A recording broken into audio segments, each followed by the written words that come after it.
Well, welcome to another episode of the Scotland's Choice podcast. Let's find out who we're talking to on this episode.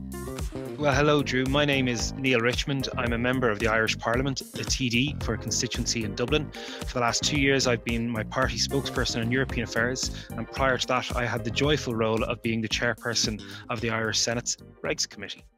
Well, thanks very much for taking the time to join us. We're very keen to get different views on the Scotland's Choice podcast, and it's particularly interesting and valuable to have your insight today, giving your view from independent Ireland.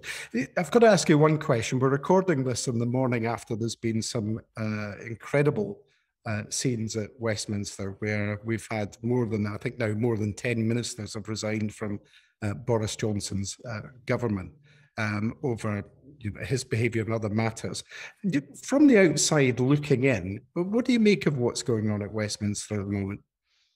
I've had to spend a lot of time watching Westminster over the last 6 or so years, as you can appreciate, Drew. And it's like that Netflix series that keeps going for those additional series, kind of with a bit of misdirection. It was fascinating at the start, but now it's getting a little bit tiresome. And it's been pure chaos for the last number of weeks. And whilst you can smirk at it or whatever else, unfortunately, that chaos is starting to have a real impact on the livelihoods of the people that you and I represent every day in Parliament, in our respective parliaments. And it's gone from being funny to a bit of a bad joke. Mm-hmm. Yeah, it must be very frustrating when you're trying to do business, when you're trying to deal with European affairs. And I want to come on to your role as European spokesperson in a second, but for all the fact that it might be amusing and kind of comical in some ways, it's a kind of tragic comedy that you're watching, where you really don't want to see this kind of thing going on with a near neighbour, do you?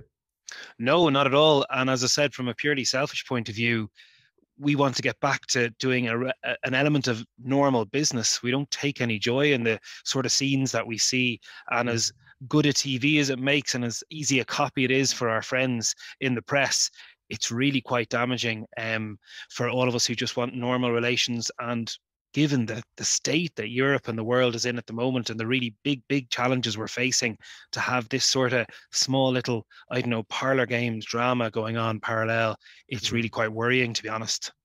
Well, as I said, you're European spokesperson for Fine Gael in the Senate. How important has EU membership been to Ireland, even going back to when you joined in the 70s? I would say Ireland's accession to the EC 50 years ago this coming January is the most important decision we've made since independence. And I would argue that we were never truly independent until we actually joined the EEC.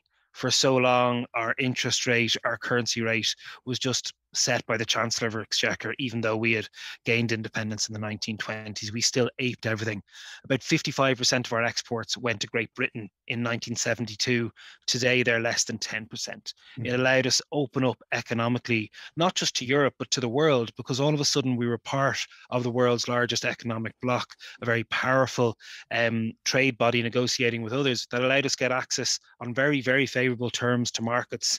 Only recently, really good terms with Canada and Japan, Mexico, Southeast Asia, much larger markets than what we'd experienced before. It gave us protection in dealing with large corporations to ensure that goods were up to a high standard, that our airways were kept clean, that our waterways were kept clean. And one thing, I suppose, in terms of the social progress, Ireland in the late 60s, 1970s, it was a very conservative place. And it was a very conservative place and up until very recently. But that transformation, I would argue, fundamentally began when we joined the EEC, and Irish people had the opportunity to live and work and study across the continent. It wasn't just simply having to emigrate to Edinburgh or Glasgow or London or Birmingham or Manchester for economic necessity. It was also the opportunity to go do Erasmus in Madrid, or Interrail, or Irish builders who went and worked on the building site before the Barcelona Olympics, or rebuilding Western Germany, or whatever it was. But certainly the social progress that came. So I give the context. My late mother got married in 1971 to my father, and she worked for a large bank, and the minute she got married, she was fired. We had a thing called the marriage bar. A married woman wasn't entitled to a job. In 1973, she had moved to a different bank at this stage, but she gave birth to my older brother, considerably older brother, and she was fired from that supposedly more progressive bank. So those two things, just as we're joining the EC, kind of defined Ireland pre-European accession. Of course, the marriage bar was removed in 1976, not because of direct European instruction, but due to the general social, rapid social development of Ireland. And Ireland of today is completely unrecognisable to the Ireland of the late 60s and 70s. You're listing a number of benefits there that you've enjoyed as being a member of the European Union, the free movement, the ability to study, travel, all those different things. Those are benefits that have been experienced here in Scotland. And it's like you can't put the genie back in the bottle. When people experience those freedoms, they become very important to them. And that was, I think, reflected in the vote that Scotland had over Brexit, where it voted overwhelmingly to remain. Brexit's been, you've been very vocal on Brexit. It's been a huge economic disaster, not least for Scotland. Were you surprised when you saw people, particularly in England, voting to leave the European Union? Unfortunately, I was. I never thought anyone could make such a daft decision. To be honest, I was like, Trump happened a couple of months later. Like I'd been following European politics. I'd worked in the EU. I'd worked with British people in the EU for years prior, and I knew the ground had been prepared for that Eurosceptic shift. One of the things that really struck me is that politicians in London had spent 40 years using the EU as a very, very easy punching bag, and then spent 6 weeks trying to convince people why they should stay in the EU. Was quite cynical, and it's definitely a huge warning sign for those of us in the EU that you can't treat European membership for granted or some sort of plaything. But no, I was surprised by the decision. I wasn't surprised by the decision in Scotland, I'll add. Having visited Scotland many times and dealt with Scottish politicians at a European level, I completely understand that the vast majority of Scottish people, particularly their leaders, got the importance of Europe. But sadly, there is an outdated mentality in certain parts of England towards, be it the UK's role in the world or indeed what the EU's role is, that unfortunately allowed Brexit take root. But I still didn't think there would be that many people who'd actually go for this terrible decision, because they were given every concrete reason to vote for Brexit, but none of them stood up to scrutiny. None of them were in actuality. There was no vision. It was, your bills aren't collected, vote Brexit. You had a bad night's sleep, vote Brexit. It'll solve everything. And to be honest, all it's done is create problems. Ireland's by no means the smallest nation in the European Union, but as a comparatively small nation in the EU, how has Ireland directly benefited as a result of Brexit? Yeah, we have benefited from Brexit in certain areas, but overall, we have suffered, and overall we stand to suffer a lot more when various grace periods and things like that expire. The sectors where it's been quite clear we've benefited. Now, it's hard to measure, and it'll take us a couple of years because the pandemic came in so quick and it masked a lot of the recovery in some places, but also we've seen that the pandemic has masked a lot of the damage that Brexit has caused to England and perhaps the wider Britain. But I suppose there's key sectors where we've seen about 6,000 financial services jobs directly migrate from London to Ireland. Because companies want to maintain that full access to the single European market. But Ireland, it's an English-speaking country, common law jurisdiction, fairly well educated population, a large degree of people who go on to third level. We've also seen greater expanses from existing companies here. So we're a bit of a tech hub, a pharmaceuticals hub, medical sciences. It is the stepping stone for a lot of American companies to get into the EU single market. We've also seen more people coming to Ireland. And unlike some people in the Brexiteer movement, we love immigration in Ireland. Like the Scots, we're a migrant people. I lived abroad for 2 years. A scatter of my family live across the world, whatever it is. I have aunties and uncles who've hopped back and forth between Cavan and Scotland based on seasons for centuries. It's just very much in our DNA. And that's why when we see people coming to Ireland, they're coming because the job opportunities that were once in the UK simply aren't there, because it's harder for EU citizens to go to the EU. Freedom of movement is gone. The UK is no longer an attractive proposition. Sure, your big countries or your big cities like Edinburgh or Glasgow or London will still be attractive. But if you're going, someone who wants to work seasonally on farms picking crops, or who wants to be a lorry driver or work in manufacturing or something like that, you're going to go like, why am I going to put up with all the hassle to get a job in Peterborough where I could just get my Ryanair flight to Ireland and I don't have to fill in any forms? I'm entitled to work there. I'm given full protection, and they're literally asking people to come and paying them a good salary. We want people to come. We have net inward migration, and we think that's one of the best things, and one of the best, like the Scots, one of the best definitions of a successful country is that people actually want to move there. So that's been definitely one of the big benefits. But the other thing is it's allowed us very much put ourselves front and center in EU decision-making processes. We've got absolute solidarity from the other EU member states in relation to dealing with the disaster that is Brexit. But you also see Irish ministers are now pulled in much more closely to the key decision-making roles, because they see that Ireland's clearly committed to Europe. We're no longer that island behind an island that we were when we joined the EEC back in the 70s. We are small, and we are small. It's not relatively small. We are small, globally writing, but we're also a country that is part of the world's largest economic bloc, the most powerful political union, and just happen to be on the UN Security Council. And I think it's been really noticeable. You mentioned that point about how Ireland's taken centre stage. It's been really noticeable how the EU is really galvanised behind the needs of the people of both Ireland and Northern Ireland, particularly over the issues around the border and about the Northern Ireland Protocol. That's obviously, which I'm sure we'll touch on in a moment. I just want to ask you a wee bit about the kind of another aspect of it.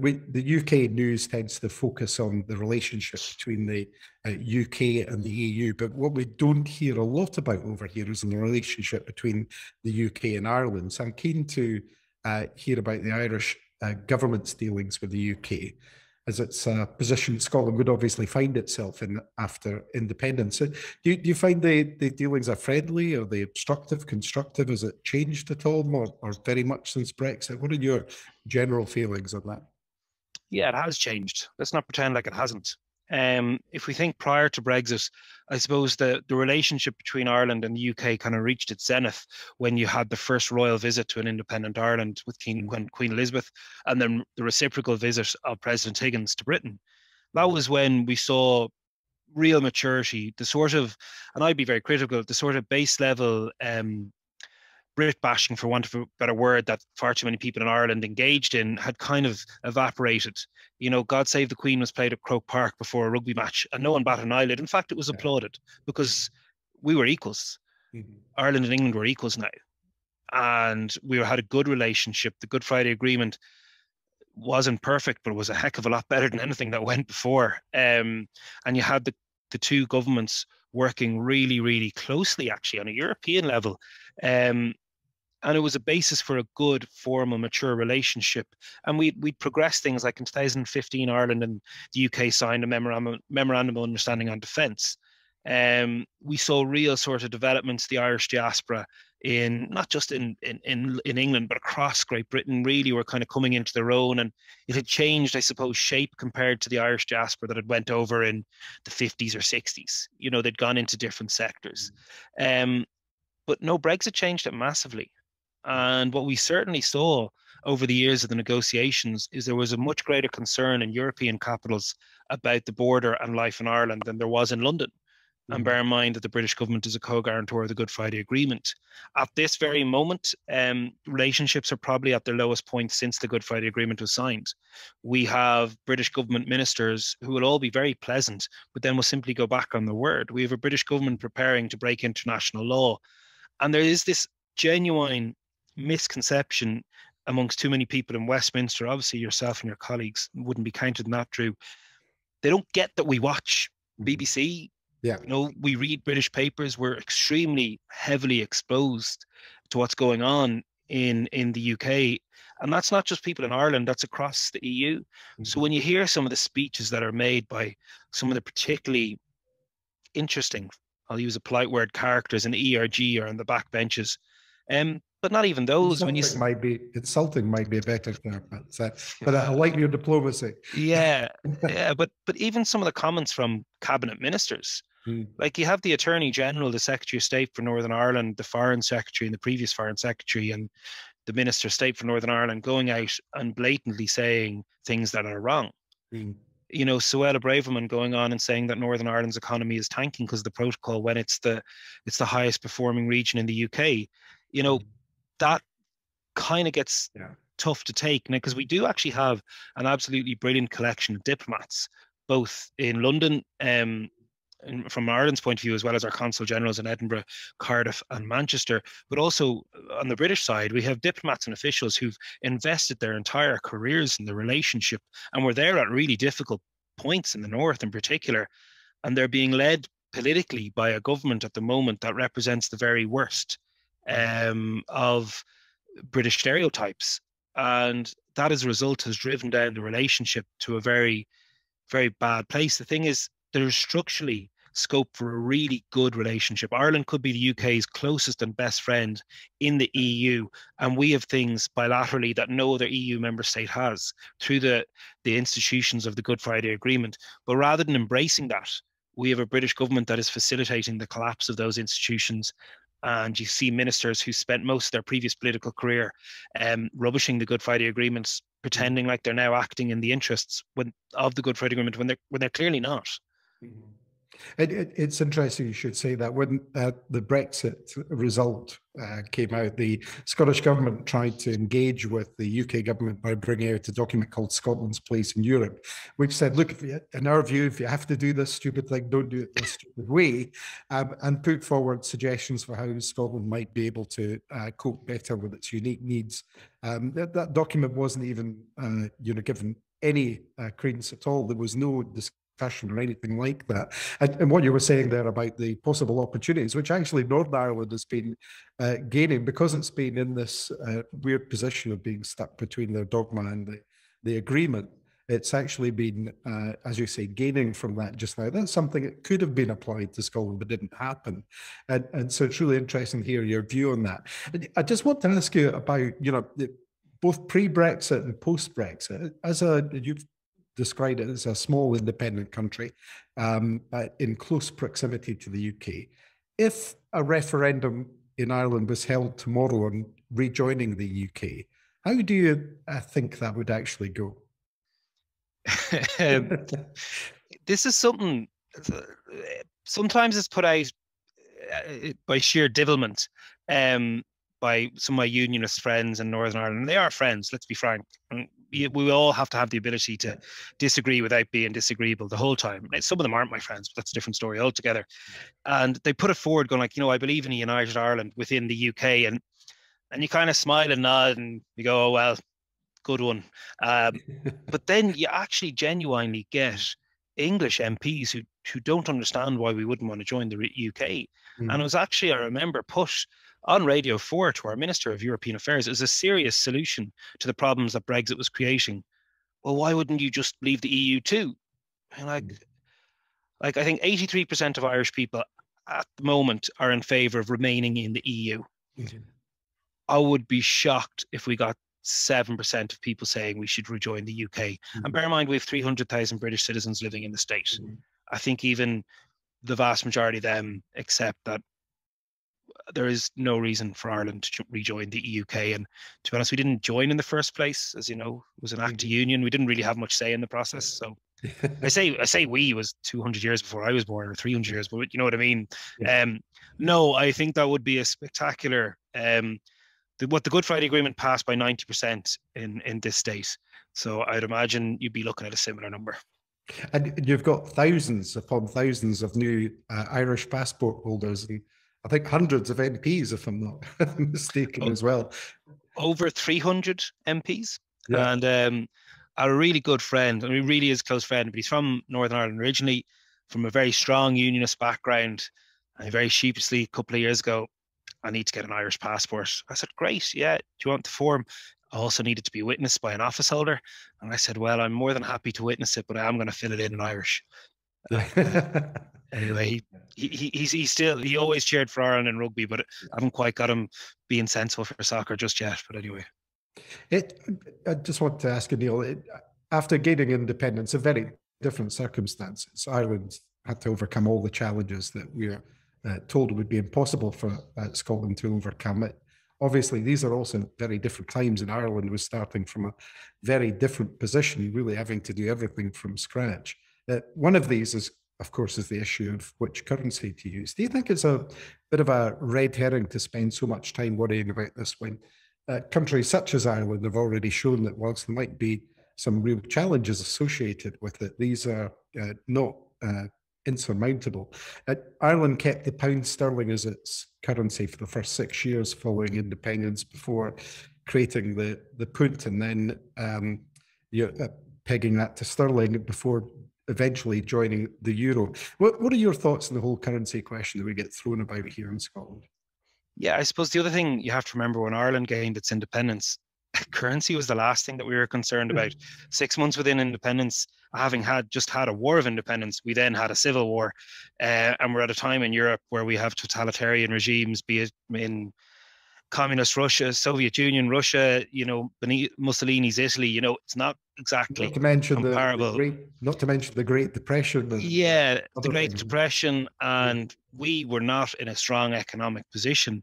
Like when independence came, the economic powerhouse in our island wasn't Dublin. It was very much Belfast. It was the shipbuilding industry, the linen industry, and the far more economically successful bit was the north. We had a far poorer bit. There was only 2 generations out from a famine where 1 million people died. So yeah, there was challenges with currency. They were surmountable, but I think a far more I suppose relevant comparison was when we entered the euro. That maybe took 2 days of adjustment. All of a sudden, months and months of campaigns and PR were put in that a euro is worth £1.20. €1 27 is one old punt or pound, as we call it. Literally, once you start using it, you adjust it quickly, and the preparatory work prior to that was maybe 2 to 4 years. At 2 different stages. It doesn't take long. I don't think this is the big issue for any country. Currency is so much more mobile now compared to what it once was. Talk about the rise of Bitcoin. You talk about, we're so used to exchanging currencies now. I actually looked at my desk drawer the other day, and I have 3 different types of currency. I have Northern Irish, Scottish, and English sterling stuck in my desk from recent visits. And it just kind of goes that we do everything electronically now, largely. Pound notes and coins are going. It's not the big issue. And I think I can say this, and you can say, don't say it, Neale, but I think joining the euro has been particularly beneficial to Ireland. And I think that's for any country that aspires to join the EU, whilst not the biggest focus, I think there should be no fear of joining the euro. And I think it should be recognized that it's actually one of the big pluses and gains as well. Well, it's interesting to hear you say that about joining the euro, and also about the fact that money has become so much more borderless. I mean, when you travel in Europe, you're talking about the different currency used, but I bet most of the time you're tapping your card or phone or whatever, and then just accepting what comes back on the statement later, unless there's something wrong with it. And the days, Drew, of worried about francs and peseta and Deutschmarks are long gone. I have to travel to Spain next week for work, which is a lovely place to be going. And I don't need to worry about currency. I don't need a visa to go. If God forbid, I get sick, I just go with my EHIC card and I'm straight into hospital. Like, it's seamless. And the currency is just an extension of that single market and Eurozone. And it makes life a lot easier. But of course, it's worth mentioning in passing, there are countries that are members of the European Union that are still using their own currencies, like Romania using its own currency, Sweden using its own currency. And it's interesting for different reasons. So Croatia are about to join. Croatia have joined the euro. Sweden and Denmark don't want to join the euro for kind of similar reasons why the UK never didn't. Romania is a little bit different, but there's plenty of. I think 7 of the 27 member states don't use the euro, and of those 7, 5 have no immediate aspiration to switch over either.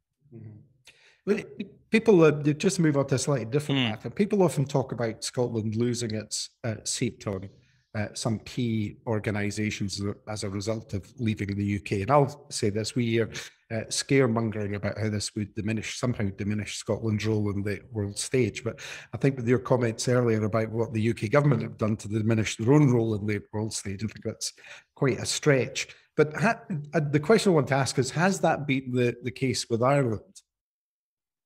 No, we've got seats on the world stage. We've gone from being a province of one country to being a country, a state on our own that's seen as a global equal. Um, people don't ask me, is my capital London? They know my capital is Dublin. Um, it's Ireland that is on the UN Security Council in our own right at the moment for a rotating period. It's Ireland that had the presidency of the European Union in 2013. It's Irish peacekeepers under UN Blue Berets with an Irish tricolour flash on their arm who are in Mali or the Golan Heights or in Kosovo or in Cyprus. Um, it gives us a huge ability to not just have our own seat at the table in large organizations.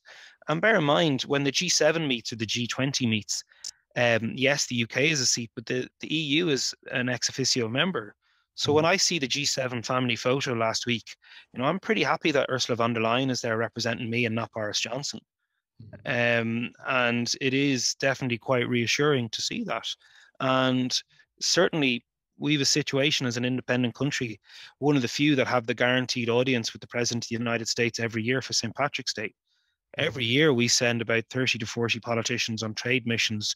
We have, I think Edinburgh Castle was definitely, Stirling Bridge have been lit up in green to mark our national holiday around the world. That wouldn't be happening if we were still in the UK.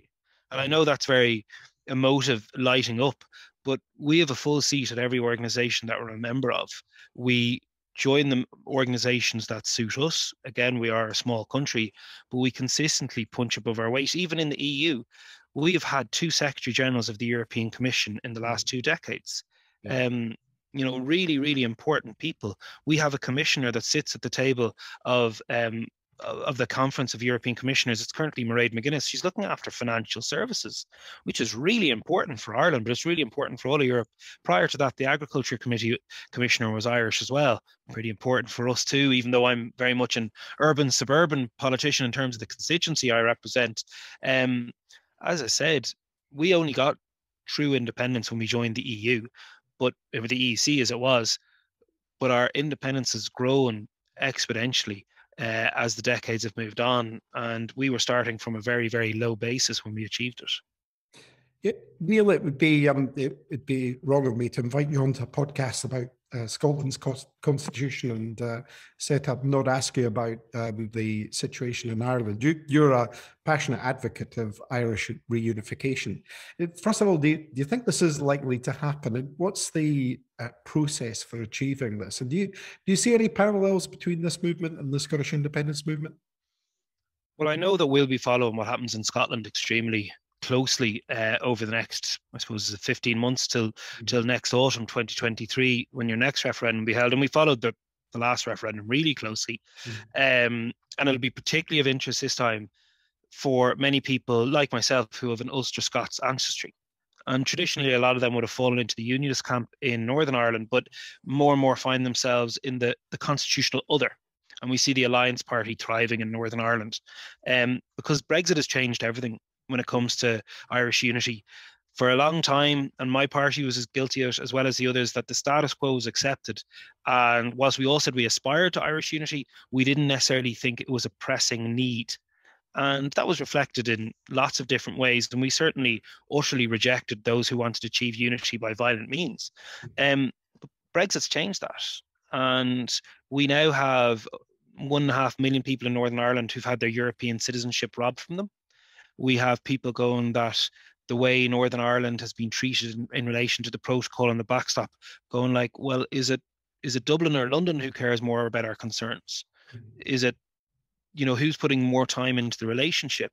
And, we're not looking to beat the drum. The process, Drew, as it stands, and it's all within the, aspiring to Irish unity is perfectly acceptable. In fact, it's allowed for within the Good Friday Agreement. The Good Friday Agreement isn't necessarily the retention of the status quo, but it's a reflective that if the Secretary of State for Northern Ireland, the British Secretary of State for Northern Ireland, decides that a border poll is required and a border poll has support to be passed, then he or she will call a border poll. So one of the things that my party leader, the Taoiseach Leo Varadkar, has been very vocal about over the last couple of weeks is, what is that specific criteria? and someone said, well, the Secretariat needs to read the runes. And I was like, well, this isn't ancient Greece. What do they actually need to do? Is this based on opinion polls? Is it based on election results to the Assembly or to Westminster? And we look at the last Assembly election in Northern Ireland, unionism has declined at every election since 1998. Nationalism has kind of stagnated, to be fair. Over the last two cycles, it was growing and it stagnated, but the other is growing massively. The people who don't necessarily, and the Alliance Party are quite clear, they'll take a position, maybe take a position when a border poll is called, and if one is called, it'll be an open vote, which is their entitlement, and I respect that too, to be fair.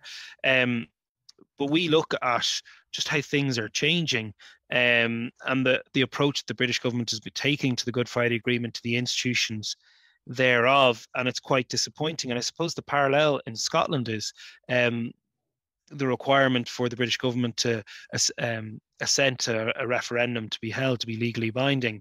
We are still waiting on a British government minister to declare whether or not if a referendum could be held. The other parallels is it's talking about the myth busting. And you talked about currency earlier. A lot of people say, well, we in the Republic could never afford Northern Ireland. But that kind of completely, it just takes the simplistic figure of the transfer of is about £9 billion from London, from Westminster to Belfast every year, without going into, okay, well, let's break that apart.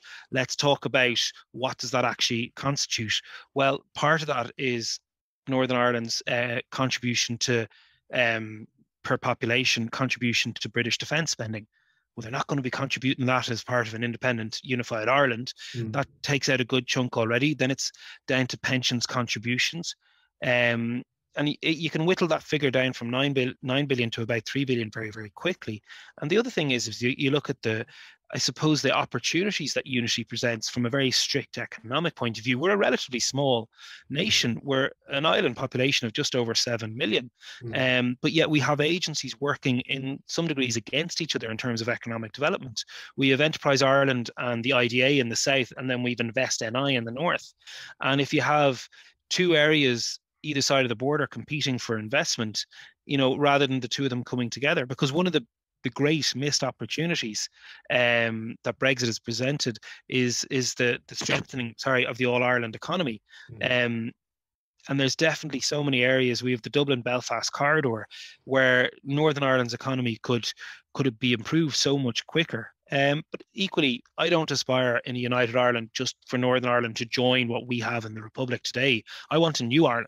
I want a better Ireland. I want a different education system, a different health system, a far more progressive approach to perhaps some of our social rights and laws, for much more continental. But equally, I want people who we would call them unionists today, like yourself, who will be in an independent Ireland, be British.